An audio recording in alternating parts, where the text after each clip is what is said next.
कहते हैं जब वहां तक पहुंचे आगे तो कहते वो सारा का सारा वो है फजला। कहते हैं हम लोग तो चीखें निकल डर रही गए। होंगी वहाँ पे। तो कहते हैं नेक्स्ट डे जब वहां जाके दोबारा देखा तो वहां पे कोई फंक्शन एक दिन पहले इतना बड़ा फंक्शन हुआ हो तो वहां पे गंद और उसकी बाकियत मौजूद होती है। कह रहे वहां पे साफ सारा कुछ भी। क्या करोगे? देखिए हम एक पिछले कमरे पे जाके दोनों ने अपने आप को लॉक कर लिया कि सुबह फजर हो तो वो दोनों आए तो फिर हम उनका दरवाजा खोलें जब रोशनी हो।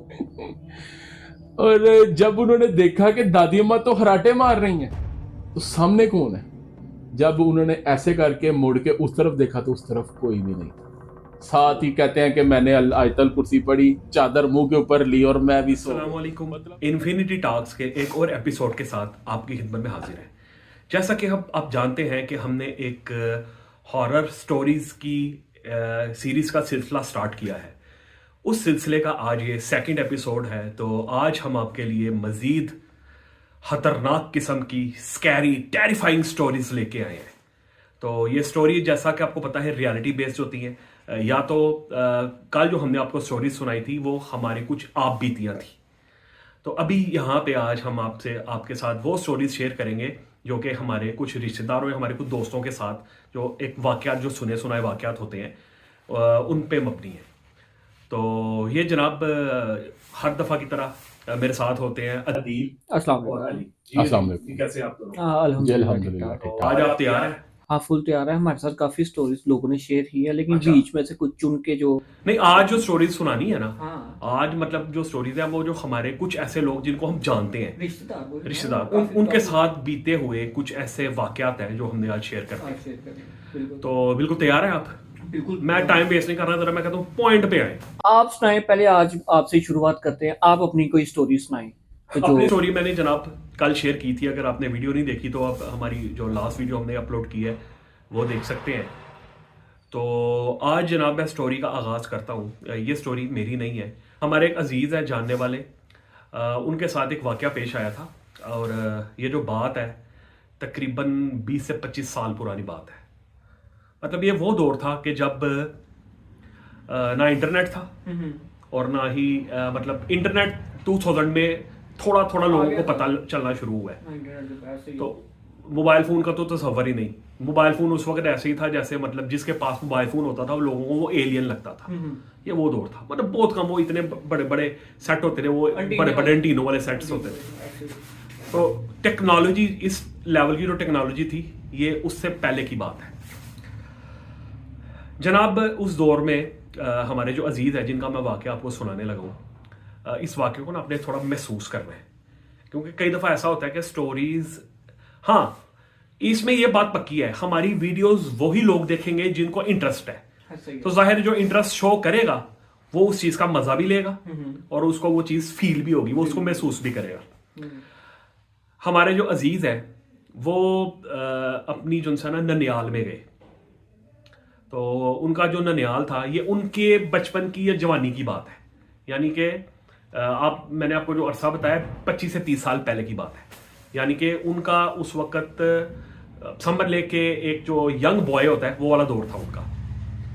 वो अपने ननियाल गए। तो ननियाल उनका था किसी गांव में। तो वो हमें बताते हैं कि यार गांव में ना उस वक्त जो खेती बाड़ी होती है ना, मतलब वो वाला सिलसिले उनके चलते थे। उनकी जमीन थी वहां पे, उनके जो कजन्स वगैरह थे वहां पे वो वाईबीजी करते थे। तो पुराने वक्तों में जाहिर है टाइम पास करने के लिए लोगों के पास ज्यादा से ज्यादा जो एक्टिविटीज होती थी, इस दौर में तो आप फोन के अलावा आपकी एक्टिविटीज कहीं जाती नहीं है। उस दौर में बहुत सी एक्टिविटीज होती थी। कोई क्रिकेट खेल लेता था, कोई खेतों में जाके खेलते थे बच्चे। तो इसी तरह से ननियाल में जाके तो वो जनाब वो खेतों में अपने जो कजन्स उनके ऑलरेडी खेतों में काम कर रहे थे वो उनके पास चले गए खेतों में। खेत जो थे उनका और उनके घर का, जो गांव में जो उनका घर था और जो खेत थे उसका जो फासला बनता था ना वो तकरीबन था कोई 4 किलोमीटर का। यानी अच्छा खासा एरिया उनको तय किसी दूसरे गांव में, यानी जिस गांव में वो रहायश पजीर थे उनका जो खेत था वो उसी दूसरे गांव में था, या जगह थोड़ी दूर थी, तकरीबन 4 किलोमीटर का फासला। वो बताते हैं कि एक दिन ऐसा हुआ कि इसी तरह से हम लोग अपने ननियाल, अपनी नानी अम्मा के घर जो है वो हम लोग रहने के लिए गए हुए थे, यानी कि वहाँ पे हमने स्पेंड कर रहे थे कोई 10-12 दिन, जैसे आमतौर पे लोग गर्मियों जाते की हैं छुट्टियों में जैसे हम छुट्टियों में। जाते हैं। ये जनाब रूटीन में इनके इसका जो कज़न था, सबसे बड़ा कज़न, वो वहाँ पे काम कर रहा था। उस दिन वो लोग रूटीन से कुछ लेट हो गए। जैसा कि आप जानते हो कि गाँव जो साइड होते हैं ना, वहां पे मगरिब के बाद से ही यानी इशा के टाइम आने तक ऐसा महसूस होता है जैसे सन्नाटा छा गया, मतलब आधी रात हो गई। आधी रात हो गई वो। तो अभी भी आप गांव साइड पे चले जाओ तो आपको इसी तरह का माहौल मिलता है, लोग जल्दी ही नमाज पढ़ के सो जाते हैं लोग। बिल्कुल ऐसे ही है जनाब। ये लोग ना रूटीन से जरा लेट हो गए। तो जिनकी मैं बात कर रहा हूँ, इन्होंने अपने कजन से बोला कि यार आज काफी देर हो गई है, तो मैं अभी चलना चाहिए। तो खैर इनको अपना काम समेटते समेटते इशा तक का टाइम हो गया। अब इन्होंने ट्रेवल करना था तकरीबन 4 किलोमीटर। अब जब वो वहां से निकले तो वहां से जो कच्चा रास्ता होता है, जो कि मतलब रोड उनकी कहलाता है कच्चा रास्ता गांव में, जो कि मेरे ख्याल से पेया कहते हैं शायद। कच्चे पे तक पहुंचने के लिए कम से कम 1-1.5 किलोमीटर का उन्होंने फासला तय करना। अच्छा। अब उन्होंने जनाब काम समेट के इन दो लोगों ने वहां से चलना शुरू किया। जब इन्होंने चलना शुरू किया है तो अभी 15 से 20 मिनट कहते हैं वो चले होंगे। तो आगे उनको जनाब एक मतलब मैदान में, खेत के बीच में ही तंबू कराती होती है ना वो, जैसे शादी ब्याह में लगती है। एक बहुत बड़ा सेटअप तंबू कनातों का, अंदर रोशनी मतलब यानी पता चल रहा है कि यहाँ पे कोई शादी का बहुत बड़ा रेंज है और यहाँ पे फंक्शन हो रहा है। सही है। तो कहते हैं यार हमने कहा यार यहाँ पे आज तक हमने कोई इस तरह की शादी देखी नहीं है। गांव का कोई चौधरी वगैरह होगा, उसने यहाँ पे इसको यूटिलाइज किया होगा और उसको फंक्शन वगैरह कर रहे होंगे। तो ये जूजू आगे जाते गए हैं, उन्होंने देखा कि ये बहुत ह्यूज सिस्टम लगा हुआ है, यानी तकरीबन 2-4 कनाल का जो एरिया होता है उसमें ये काफी बड़ा सेटअप लग के, तो यहाँ पे एक शादी का फंक्शन हो रहा है। अच्छा। पूरा रूटीन पे गए। तो जब उसके करीब पहुंचे तो वहां से किसी ने बोला कि यार आप किधर से आ रहे हो, इधर से आ रहे हो, तो खाना अंदर लगा हुआ है, ऐसा करो आप लोग खाना जो है ना साथ अपने ले। अच्छा, साथ ही ले जाओ। अच्छा, उन्होंने कहा खाना आप साथ ले जाओ। इन्होंने कहा ठीक है, खाना शादी का खाना है। हाँ। तो हम लोग यहाँ से ले लेते हैं। अच्छा, उन्होंने एक बाद में फिर जब जो वाकया उनके साथ पेश आया, उन्होंने कहा हमें, उन्होंने वहां पे ये नहीं कहा कि हमारे साथ अंदर आके खाना खा लो। तो हमने अगर कहते तो हमने नहीं था जाना, क्योंकि अंदर सब लोग औरतें वगैरह और लोग तैयार हो गए, उनका अपना फैमिली सिस्टम है। तो हम लोगों की हालत जो थी इस वक्त, हम लोग अंदर जा ही नहीं सकते थे। खैर उसने हमें बड़ा अच्छा लगा, हमने यार चलो खाना मिल गया, मौज लग गई है। उन्होंने उनको शापरों में ना खाना पैक करके दे दिया, पकड़ा दिया। अच्छा। इन्होंने खाना पकड़ा और उन्होंने चलना शुरू कर दिया। अच्छा, अब ये कहते हैं कि हम लोग चल रहे हैं, हम लोग बातें करते जा रहे हैं। हमने कहा यार ये खाना मिल गया, अब घर जाके ना ये शादी का खाना खाते हैं, जरा मजा आएगा। अब ये जब कहते हैं हम लोग पे पहुंचे ना, कच्चे पे के बाद फिर आगे से थोड़ा सा चल के तो हमें फिर थोड़ा सा कच्चा रास्ता, यानी कि मतलब रास्ते, आपको पता है गांव के रास्ते किस तरह से होते हैं। अच्छा। फुल अंधेरा छा गया हुआ है। कहते हैं कि हम लोग बातें करते जा रहे हैं, अचानक हमें महसूस हुआ है कि ये जो शापर हमने हाथ से पकड़े, इनमें से बदबू आ रही है। अच्छा, बदबू आ रही है, कित्थों आ रही है?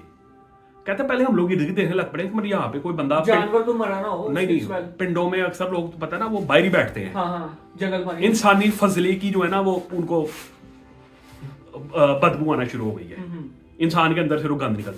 वो कहते हैं कि यार इधर लोग बाहर ही बैठते हैं चाड़े, तो किसी ने किया होना को ताजा काम जिसकी बू आ रही है। खैर कहते हैं हम चलते जा रहे हैं, स्मेल खत्म नहीं हो रही। ऐसा लगता है स्मेल भी साथ चल रही है। कहते हैं यार किधर से आ रही है स्मेल। अचानक से उन्होंने महसूस किया जो उन्होंने रोटी वाले शापर पकड़े हुए हैं ना, इसके अंदर स्मेल है। जब इन्होंने जनाब खोल के देखा, अच्छा, तो अंदर वो ही जनाब वो गंदबला पार्टी वगैरह, हाँ अंदर पार्टी पड़ी है। ओए लेके वो वहां से खाना है, और खाने की बकायदा कहते हैं खुशबू आ रही थी के अंदर, कोई मुर्गा मुसल्लम, कोई चरगा रोस्ट इस टाइप का पैक किया हुआ है। जैसे वो शापर के बीच में वो कागज के बीच में पैक करके देते हैं ना, वो कागज को वो चिकनाई लग जाती है, वो बाहर से नजर आती है। कहते हैं वो हम लेके आए हैं। कहते हैं जब वहां तक पहुंचे आगे तो कहते वो सारा का सारा वो है फजला। कहते हैं हम लोग डर गए। तो कहते हैं नेक्स्ट डे जब वहां जाके दोबारा देखा तो वहां पे एक दिन पहले इतना बड़ा फंक्शन हुआ हो, तो वहां पे गंद और उसकी बाकियत मौजूद होती है। कह रहे वहां पे साफ सारा कुछ भी। क्या करोगे? वो क्या था? वो फिर कोई मेरे ख्याल से कोई बाहर की जिन्नात वगैरह क्या कह सकते हैं, ऐसे- मतलब ये मैंने जब ये वाकया सुना था तो मैं एक दफा मेरे रोंगटे खड़े हुए थे। ले जी, जो मैं आज आपके साथ स्टोरी शेयर करने लगा हूँ ना, तो ये मेरे अजीज क्या मेरे दिल के बहुत करीब हैं। मेरे एक समझ ले कि बिजनेस पार्टनर भी हैं, मेरे मामू हैं। अच्छा। उनकी स्टोरी आपके साथ शेयर करने लगा हूँ। जनाब वो रहते थे वजीराबाद में। तो वजीराबाद में रहते थे तो वहाँ पे काम क्या करते थे, वो पीटीसीएल में जॉब करते थे। अच्छा। तो पीटीसीएल में आपको पता है ऑपरेटर वगैरह थे वो, तो उनकी नाइट ड्यूटी लगी हुई थी। तो नाइट ड्यूटी में सिर्फ ऑपरेटर वहाँ पे एक ही रहता था रात के टाइम, जिसने पूरी रात को कंट्रोल करना होता था। जो भी उनके फ़ोन कॉल्स वगैरह आते थे वो सारा कुछ उन्होंने ही कंट्रोल करना था। कहते हैं कि एक रात ऐसी आई कि बादल वगैरह, बारिश का मौसम था।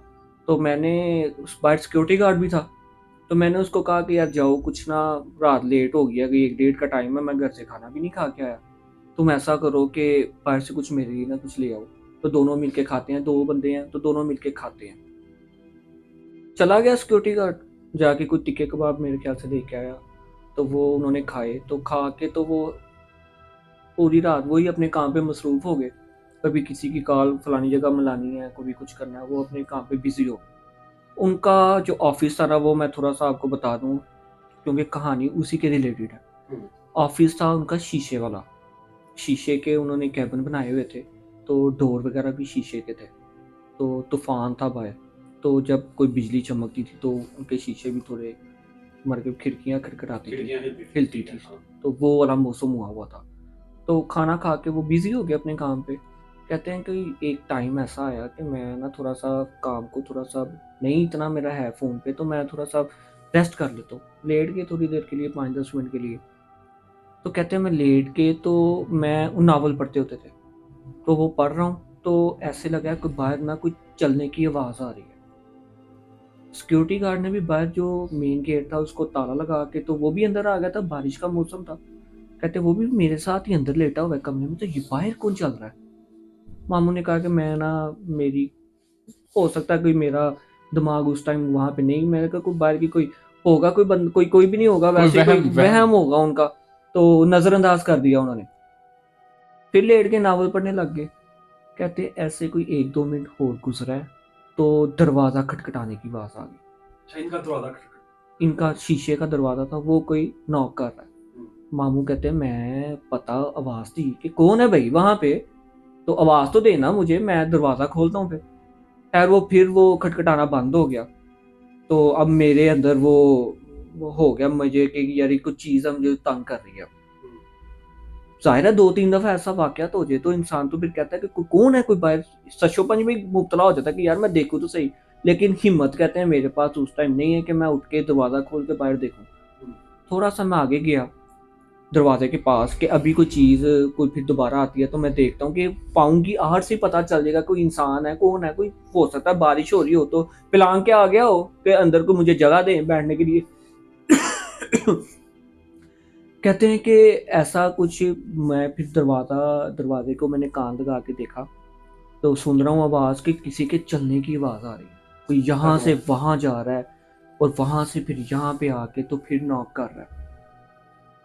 अभी शिफ्ट उनके जो दूसरा बंदा है जिसने सुबह आना था वो फजर के बाद आना था, तो फजर तक इन दोनों की ही ड्यूटी थी यहाँ पे। इन दोनों ने फिर फजर के बाद चले जाना था। वो 2 बंदे आने थे जो आगे जिनकी शिफ्ट चेंज होनी थी। कहते हैं वो अभी तो वो बहुत टाइम था, कोई 3 से 4 घंटे थे। हमारे कहते हैं हाथ पाँव कांपने लग गए। मैंने उसको भी उठा लिया, सिक्योरिटी गार्ड को भी। तो मैंने कहा यार तू जाके बाहर देख के आ। कहता उसकी भी हिम्मत नहीं पड़ी। अभी कहते हैं कि ऐसे बिजली चमकी है तो हम उसी से भी जारी सी बात है कि ये एक इस चीज़ का डर, और दूसरा ये ऐसी बिजलियाँ चमक रही हो तो वैसे ही इंसान को बादल गरज रहे हो तो कितनी डर लगने लग जाता है। कहते हैं इसी शशोपंज में ना मुझे ऐसे लगा कि बाहर से कोई चीज़ गिरी है, किसी ने किसी चीज़ को मतलब कि कोई ग्लास वगैरह ऐसे जोर से फेंका उस तरफ। हम हो डर गए, अलर्ट हो गए कि ये क्या चक्कर है कि बाहर। तो इसी दौरान ना कुछ 2 से 1-1.5 घंटा ऐसे ही उनका गुजर गया तो वो आवाज़ आना बंद हो गई। फिर उस टाइम कोई, हम भी अपने काम में, हमारा शायद कोई वहम हो। इसी देर में ना लाइट भी चले गई। जब लाइट गई है ना तो फिर फिर वहां पे असल काम खराब हुआ है कि उनको ना अब वो बाहर से कोई ऐसी रोशनी बिजली की चमक पड़ती थी तो ऐसे लगता था कि साया है, को वहां पे कोई चीज है ऐसे जो उनकी तरफ देख रही है, बिजली की रोशनी से उनकी तरफ देख रही है। ये और वो लोग साया महसूस करते थे उस चीज का बकायदा। देखे ना ये चीज, और जब खौफतारी हुआ हो ना ये चीजें ज्यादा नुमाया होती हैं उस ऐसे चीज की। और वो कहते हैं हम इतने डर गए थे कि हम एक पिछले कमरे में जाके दोनों ने अपने आप को लॉक कर लिया कि सुबह फजर हो तो वो दोनों आए तो फिर हम उनका दरवाजा खोलें जब रोशनी हो। तो ये एक वाकया उनके साथ वो ये हुआ था, छोटा होता सा है वाकया, यार लेकिन सर। ये जो असल में उस वक्त फेस कर रहा होता है उन चीज़ों को, उसी को वो पता महसूस चलता कर सकता है। कई दफ़ा इंसान का वहम भी होता है, और वहम कुछ अच्छा वहम जब होता है ना तो इंसान का जो ब्रेन है, जब आप एक बार डर जाओ ना या पैनिक बटन आपका ऑन हो जाए, उसके बाद फिर आपको आपका दिमागी बहुत सारा जो है ना चीज़ें विजुअलाइज करवाता है आपकी सोच की वजह से। आपको ऐसे ही आप कुछ बाहर हो, आप बोले मतलब हर दफा जरूरी नहीं कोई मतलब इस तरह की एक्टिविटी हो रही है। इंसान का डर जो है ना, ये सबसे बड़ा दुश्मन होता है इंसान का। वो आपको ऐसी चीजें दिखाता है। अली साहब आप कुछ बताना चाह रहे थे? हाँ जी जनाब, ये जो स्टोरी है बेसिकली बचपन की मेरी स्टोरी है, ठीक है। अच्छा। और जब मैं मतलब छोटा था, और ये स्टोरी जब मैंने सुनी थी और काफ़ी अरसा तक इस स्टोरी को जब मैं अपने जहन में लाता था, तो वो कहते हैं ना बंदे का एक नाइटमेयर होता है, तो वो उसमें से ये एक स्टोरी थी जो कि मैंने हमारी एक ख़ानदान में एक बड़ी मोतबर किस्म की बुजुर्ग खातून है उनके ज़बानी सुनी थी। और मतलब ऐसी स्टोरी थी कि तब सुन के मेरे रोंगटे खड़े हो गए थे, और काफ़ी अरसे तक मैं उस स्टोरी को जब सोचता था तो मुझे मतलब रात की नींद नहीं थी आती। हाँ, ख्वाब में भी कुछ इस किस्म के वाक़यात जो आते रहते थे। स्टोरी ये है कि उन जो हमारी खातून थी, रिश्तेदार थी, उनके बकौल कि वो ना गांव में पहले किसी दौर में जब रहती थी, ठीक है।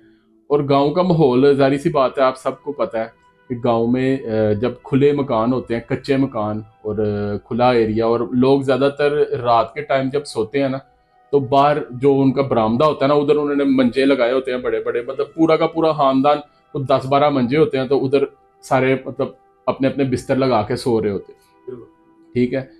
तो इसी तरह वो रात का टाइम था और सारे सो रहे थे, ठीक है। तो वो खतून की ज़बानी मैं सुन रहा हूँ कि उन्होंने बताया कि मैं सोई हुई, मतलब अभी हल्की फुल्की नींद मुझे पड़ने लगी थी, तो अचानक से मैंने फील किया कि सामने ना उनकी दादी अम्मा खड़ी हुई है। अब दादी अम्मा उस अंदाज से, मतलब उनका अंदाज कुछ ऐसा था कि उन्होंने इस चीज़ को भांप लिया कि ये लगता है कि ये वॉशरूम से होके आई हैं, तो मतलब वो उनको मुहातब उनसे हो गई कि भाई हाँ बिल्कुल सामने खड़ी हुई थी, ठीक है। तो मतलब वो ना अजीब सी नज़र से उनको देख भी रही थी, और वो जो खातून थी वो उनसे बार बार इस चीज़ का पूछ रही थी कि दादी अम्मा आप क्या वॉशरूम से होके आई हैं। तो दादी अम्मा आगे से कोई जवाब नहीं दे रही, और बस मुस्कुराने वाला चेहरा जो होता है ना उससे देखती जा रही। तो 3 से 4 दफा उन्होंने जब पूछा तो आगे से जवाब कोई नहीं मिला, बस आगे से मुस्कुरा रही हैं, और वो खड़ी हुई है सामने, बिल्कुल उनकी चारपाई के सामने, ऐसे जैसे बंदा लेटा हो ना, सामने खड़ी हुई है। अब आगे वाली जो बात है वो उसने जरा मेरे मतलब काइंड ऑफ इतना मुझे डरा दिया कि आप भी अगर सुनेंगे ऑडियंस, तो मुझे लगता है कि आपके भी रोंगटे खड़े हो जाएंगे। और मैं इस चीज का गवाह हूं कि ये स्टोरी बिल्कुल सच्ची स्टोरी है, और ये इसमें कोई शक नहीं है। हाँ, जिन्होंने सुनाई है कि वो मतलब उनसे बंदा जिसकी ये स्टोरी है ना, ये अली बचपन में मैंने भी ये स्टोरी सुनी है। अली जो स्टोरी सुना रहा है, जिस खतून ने हमें ये स्टोरी सुनाई है ना, उनसे आप झूठ या कोई अपने आप से बात वो एक्सपेक्ट नहीं कर सकते, आप तो नहीं कर सकते, आप इस दुनिया में मौजूद नहीं है वो। लेकिन ये स्टोरी सच है 100%। अब ये है कि वो चारपाई में सामने 2-3 दफा उनसे मुहातब हो चुकी हैं, और उन्होंने आगे से जवाब नहीं दिया उनकी दादी अम्मा ने। अब अचानक से जब उन्होंने अपनी लेफ्ट साइड पे देखा तो दादी माँ अपने बिस्तर पे सो रही थी। और जब उन्होंने देखा कि दादी अम्मा तो खराटे मार रही हैं, तो सामने कौन है। जब उन्होंने ऐसे करके मुड़ के उस तरफ देखा तो उस तरफ कोई भी नहीं था। साथ ही कहते हैं कि मैंने आयतल कुर्सी पढ़ी, चादर मुंह के ऊपर ली और मैं भी सो गई। मतलब वो इस किस्म की स्टोरी जो कि मैं आज से तकरीबन 15-20 साल पहले बचपन में उनसे सुनी थी, जो कि मुझे आज तक याद है, और वो 2-3 साल तक इस स्टोरी का असर मेरे दिमाग तक रहा था। और ये ताज़ा हो गया बात। और जी ये मेरी आज की स्टोरी थी। तो जी तीनों ने हमने अपनी अपनी स्टोरियाँ सुना ली हैं। तो होपफुली आज का एपिसोड आपको कल वाले एपिसोड से ज़्यादा बेहतर लगा होगा। तो आपको आपके साथ कोई वाक़या पेश आया है, आप हमारे साथ इस पॉडकास्ट में बैठना चाहते हैं, इसमें आपको व्हाट्सएप नंबर जो हैं स्पेशली वो डिस्क्रिप्शन में भी आपको दे दूँगा। उस व्हाट्सएप नंबर पे आप अपनी स्टोरीज भी शेयर कर सकते हैं, अपने साथ बीते हुए वाक़यात शेयर कर सकते हैं, जो कि अगर हम उनको देख के अगर हमें लगेगा कि ये दुनिया के सामने लाने चाहिए नाम यूज़ किए बगैर, तो हम उनको इंशाल्लाह ज़रूर वो नहीं, स्टोरी अगर में कोई शामिल करेंगे। पॉडकास्ट में आना चाहे, अपनी स्टोरी हाँ, अपनी मुंह जुबानी सुनाना चाहे, हमें इनवाइट करना चाहे, या हमें इनवाइट करना चाहे, हम आके उनकी जो स्टोरी है वो सुनेंगे। बिल्कुल। ठीक है। तो आज के लिए बस इतना ही, इजाज़त दीजिए, अल्लाह हाफिज़।